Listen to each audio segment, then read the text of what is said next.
नमस्कार, मैं अमित कुमार। अभी हम मौजूद हैं रजौन प्रखंड के नवादा पंचायत में। ये जो शख्स जिन्हें आप हमारे टीवी स्क्रीन पर देख रहे हैं, ये यहाँ के मुखिया जी श्रीमती आरती देवी जी है। आइए सीधे तौर पर आरती से बात करते हैं और जानते हैं 18 से 19 माह हो गया इन बीते वर्ष में इन्होंने क्या क्या विकास का कार्य किया है। आरती जी, आपका बहुत बहुत स्वागत है हमारे बिहार न्यूज चैनल में। आपका भी बहुत बहुत स्वागत है। पंचायत का आपका पंचायत का कार्यभार कौन देखते हैं? मेरे पति देखते हैं। चलिए, आपका बहुत बहुत स्वागत है। आपका भी बहुत बहुत स्वागत। आप हमारे इंटरव्यू के लिए आए हैं और ये बिहार का सबसे अच्छा न्यूज़ चैनल है। हम बहुत गौरवान्वित हैं कि आप मेरा इंटरव्यू लेने के लिए आए हैं। जल नल की क्या व्यवस्था आपके पंचायत में? जल नल की व्यवस्था जो है मिला जुला के बहुत अच्छा नहीं कहा जाए, क्योंकि हमारे यहाँ पीएचडी से ही ज़्यादा जल नल है। मात्र पीआरडी से 4 जल नल है। टोटल जल नल कितने आपके पंचायत में? 15 में पीआरडी और पीएचडी से कितने हैं? पीएचडी 12 और 3 पीआरडी से।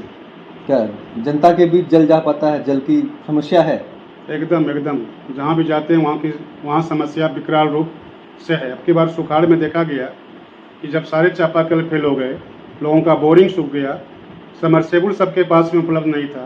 खास करके पिछड़ी जाति और अनुसूचित जाति के क्षेत्र में पेयजल की बहुत बड़ी समस्या देखी जा रही है। ये माननीय मुख्यमंत्री जी का ड्रीम प्रोजेक्ट है और आपके पंचायत में फेल्योर है। जी, पूर्णतः फेल्योर नहीं कहा जाए, लेकिन कहीं कहीं बहुत ज़्यादा प्रॉब्लम है, जिसके चलते लोग अब की बार जो जल संकट आ गया था, जिसको हम लोग कहते हैं कि जल संकट, तो ये जल संकट का जो प्रलय हमारे पंचायत में ही नहीं बल्कि पूरे प्रखंड और जिला में देखा गया, इसमें हमारा भी पंचायत तो प्रभावित नहीं रहा। और यहाँ भी हम लोगों के सामने में बहुत बड़ी समस्या है। एक समस्या मैं वार्ड नंबर 2 का रखना चाहूँगा जी। कि वार्ड नंबर 2 में बहुत पहले मिनी टंकी हुआ करता था, न पीएचडी से था न पीआरडी से था। वो जगह जगह पर भेंट बनाया गया था और जगह जगह भेंट बनाने के नाते वहाँ पानी जाती थी और लोग वहाँ से उपलब्ध अपना कराता था। लेकिन इधर बहुत 12-14 वर्ष पुराना हो जाने के नाते वह मतलब कि काम नहीं कर पा रहा है, ठीक से काम नहीं कर पा रहा है, जिसके चलते लोगों को पानी पीने में बहुत तकलीफ हुआ। मैंने पंचायत समिति के बैठक में भी मेरे माननीय मुखिया श्रीमती आरती देवी जी ने इस प्रश्न को उठाया था। डीएम के साथ में जब रिव्यू बैठक हो रही थी, सिर्फ पानी के लिए, जल संकट के लिए इन्होंने भी अपनी बात को रखा था और उनका तुरंत निराकरण करने का उन्होंने आश्वासन दिया था। लेकिन आज 2-3 महीना से ज़्यादा हो गया, इस समस्या जस का तस है और विकराल रूप से है। जेई वगैरह पीएचडी के आते हैं, सुनते हैं शिकायत वगैरह आप लोगों की? पीएचडी से तो जेई आते हैं, लेकिन शिकायत मेरे ख्याल से उनके पास ही रहता है, वो आगे के पदाधिकारी तक नहीं पहुंचा पाते हैं। अधिकारी और पदाधिकारी से सिर्फ मौखिक रूप से बातचीत होती है, धरातल पे कुछ नहीं है। कुछ नहीं, धरातल पर कुछ नहीं। द्वितीय वार्ड नंबर 6 में जो कि पीएचडी से है, 2 टोला है, एक टोला इधर एक टोला आगे, जो अब की बार सड़क निर्माण हो रहा था, बीच का पाइप कटा हुआ है, जिसके चलते मतलब कि वहाँ पानी नहीं पहुँच पा रहा है एक टोला, जिसके चलते वहाँ बहुत जल संकट है, लोगों को बहुत दिक्कत होता है। द्वितीय वार्ड है वार्ड नंबर 10 दुर्गापुर, जहाँ की 9 जहाँ की पानी आधा हिस्सा में जाता है, आधा हिस्सा में टोटी लगाई ही नहीं है, जिसके चलते 40-45-50 घर में पानी नहीं जा रहा है।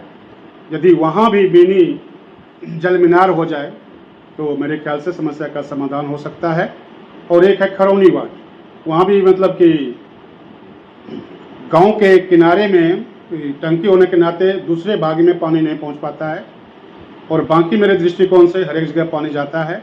छोटी मोटी नल का टूटी उटी टूटता है, जब हम लोगों को सरकार मरम्मत के लिए पैसा देती है, हम लोग सीधे वार्ड मेंबर के खाते में ट्रांसफ़र करते हैं और उसका वो मरम्मत करते हैं और ठीक होता है। लेकिन जल संकट होने के नाते अब की बार सारा सिस्टम ही फेल्योर हो गया, जिसके चलते लोगों को बहुत दिक्कत है। यदि 2-4-5 चापाकल जहाँ की पानी नहीं पहुँच पाता है, यदि वहाँ दे दिया जाए तो मेरे ख्याल से कुछ समस्या का समाधान हो सकता है और स्थायी रूप से।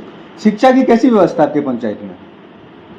शिक्षा की व्यवस्था मिला जुला कर ठीक ही है, टीचर हैं, विद्यार्थी हैं, एमडीएम भी ठीक ढंग से चलता है। कुछ लापरवाही हुई थी, लेकिन सरकार के शक्ति के कारण अभी विद्यालय व्यवस्था अच्छी तरह से है, स्कूल में पढ़ाई लिखाई होती है, अच्छा है। स्वास्थ्य की कैसी व्यवस्था थी पंचायत में? मेरे पंचायत में एक ही स्वास्थ्य उपकेंद्र है, एडिशनल जिसको हम लोग बोलते हैं, और वहाँ प्रसव क्रिया से लेकर सारे लोग आते हैं, डॉक्टर भी बैठते हैं। कुछ भारी भरकम दवाई तो नहीं मिल पाता है, लेकिन हल्का फुल्का दवाई, सर्दी खांसी बुखार इत्यादि वगैरह का दवाई मिलता है। लेकिन कम दवाई उपलब्ध होने के नाते हॉस्पिटल से लोगों का नाता रिश्ता थोड़ा सा दूर का है, वो वहाँ पहुँच नहीं पाते हैं, जिसके चलते प्राइवेट क्लिनिक में लोग जाने को मजबूर हैं। यदि व्यवस्था वहाँ सुदृढ़ किया जाए तो गरीब लोग निश्चित रूप से वहाँ जाएंगे और अपने स्वास्थ्य का चेकअप करा के इलाज वहाँ करा सकते हैं। 15वीं से क्या क्या विकास का कार्य हुआ आपकी पंचायत में? 15वीं से जो उपलब्ध राशि हम लोगों के पास में था, हम लोगों ने सारा फंड समस्याओं को आम सभा में रखते हुए मैंने प्राथमिकता के तौर पर सर्वप्रथम योजना का चयन किया, और चयन करने के उपरांत मैंने अपने पंचायत में 15वीं से कम हमको लगता है कि 10-15 सड़क और नाला मैंने बनवाया, और उसी प्रकार षष्ठ से भी हम लोगों ने बहुत तरह का मरम्मत कार्य किया, चौपाल का निर्माण कराया, स्टेज का निर्माण कराया, और चौपाल का विस्तारीकरण भी मैंने किया। जहाँ गरीब जाति के लोग रहते थे वहाँ उनका दरवाज़ा चौपाल ही हुआ करता है, क्योंकि उन लोगों का घर छोटा होता है, बैठने के लिए जगह नहीं होता है, तो मैंने कई चौपाल में टाइल्स लगाने का भी कार्य किया, ताकि गरीब आदमी भी टाइल्स में बैठकर अपने आप को गौरवान्वित समझ सके और अच्छा महसूस कर सके। प्रधानमंत्री आवास योजना के तहत कितने लोग को आवास मुहैया करवाए हैं? प्रधानमंत्री इंदिरा आवास के तहत में पहले जो सर्वेक्षण हुआ था, लगभग लोगों को इंदिरा आवास मिला हुआ है। 66 इंदिरा आवास मेरे पंचायत में आया हुआ था, जिसमें 15-17 आदमी को 14-15-17 आदमी को आया, और बाकी जो 20-25 आदमी बचा हुआ है अभी तक उनका नहीं आया है। और अभी कोई नया सर्वेक्षण हमारे पंचायत में नहीं आने के कारण गरीब लोग बहुत आक्रोशित है कि हम लोगों का मकान कब बनेगा। जब बारिश होती है तो हम लोगों को डर लगता है कि कब घर गिर जाए। तो एक तरह का आक्रोश देखा जा रहा है, जिसको कि हम जनप्रतिनिधि प्रत्यक्ष और अप्रत्यक्ष रूप से अनुभव करते हैं। आप पंचायत जाते हैं, मूल समस्या पंचायत में क्या आती है विकास कार्य को लेकर के? ग्रामीणों के बीच बैठते हैं तो सबसे ज़्यादा मूल समस्या हमारे चैनल के माध्यम से आप अपने पंचायत के लिए सरकार से गुहार लगा सकते हैं। आपके माध्यम से हम सारे पदाधिकारियों का, बिहार सरकार का ध्यान आकृष्ट करना चाहूँगा कि यदि पंचायत में उत्तम फंडिंग की व्यवस्था की जाए, जैसे जल नल योजना पार्ट 1 था, तो लोगों का कहना है कि पार्ट 1 में पूरा जल नल से लेकर गली नली योजना बन गया है, लेकिन अभी भी बहुत ऐसे कार्य हैं जो कि विकराल रूप से हर एक वार्ड में देखा जा रहा है। और वार्ड में चूँकि जल नल जो वार्ड में जो फंडिंग की व्यवस्था नहीं हो पाई, जिसके चलते मुखिया के साथ पंचायत वार्ड का बढ़िया संबंध नहीं है। वो लोग विकास कार्य से अपने आप को जोड़ते हैं, और यदि वह व्यवस्था होता तो विकास और दिखता। जो भी 15वीं का और षष्ठ का पैसा आता है, हम लोग प्राथमिकता तय करते हैं हम सभा में, उसके अनुसार रोड, सड़क, नाला, पेयजल, जिसमें भी हम लोगों को लगता है कि नहीं दिया जाए तो हम लोग प्राथमिकता उनको देते हैं।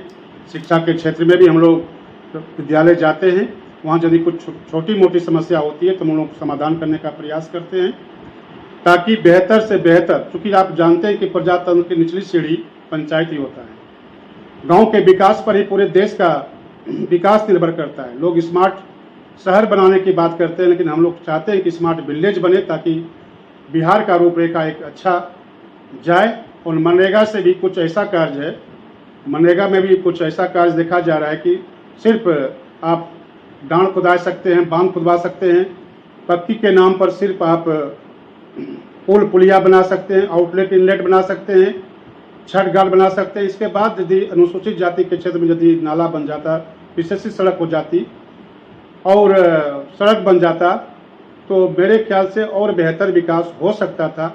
गाय शेड बहुत दिन से बंद है। किसान की मंशा जो खेती में अभी हम देखते हैं कि वर्षा की अनियमितता के कारण कृषि ठीक से नहीं हो पाता है, अंडरग्राउंड वाटर बहुत दूर चला गया है, तो उसके वैकल्पिक व्यवस्था के रूप में गाय पालन बहुत अति आवश्यक है। और यदि उसके लिए शेड बन जाता तो और बेहतर होता, लेकिन विगत कई वर्षों से गाय शेड बंद पड़ा हुआ है, जिसके चलते किसानों को कुछ दिक्कत होती है। और जो IRDP के अंतर्गत में आते हैं। जो किसान मजदूर आते हैं उसको बकरी शेड यदि दिया जाए तो बकरी पालन से भी एक अच्छा खासा आमदनी लोगों को होता है और इससे विकास लोगों का होगा, यह मेरा विश्वास है। तो सारी बातों पर यदि ध्यान दिया जाए तो मेरे ख्याल से पंचायत का विकास निश्चित है। हमारी सरकार पंचायती राज के तहत में अच्छा ध्यान दे रही है। यदि वो योजना में उचित आवंटन आ जाए और उसका उचित उपयोग किया जाए तो मेरे ख्याल से एक सुखी संपन्न बिहार की जो कल्पना हम लोगों ने किया है, पंचायती राज के जो महात्मा गांधी ने जो सपना देखा था, हमारी सरकार की जो सपना और मंशा है वह पूरा हो सकता है। चलिए, ये थे मुखियापति दयाशंकर सिंह जी। इन्होंने पंचायत की समस्या को रखा। कैमरामैन गौरव के साथ अमित कुमार, बिहार न्यूज।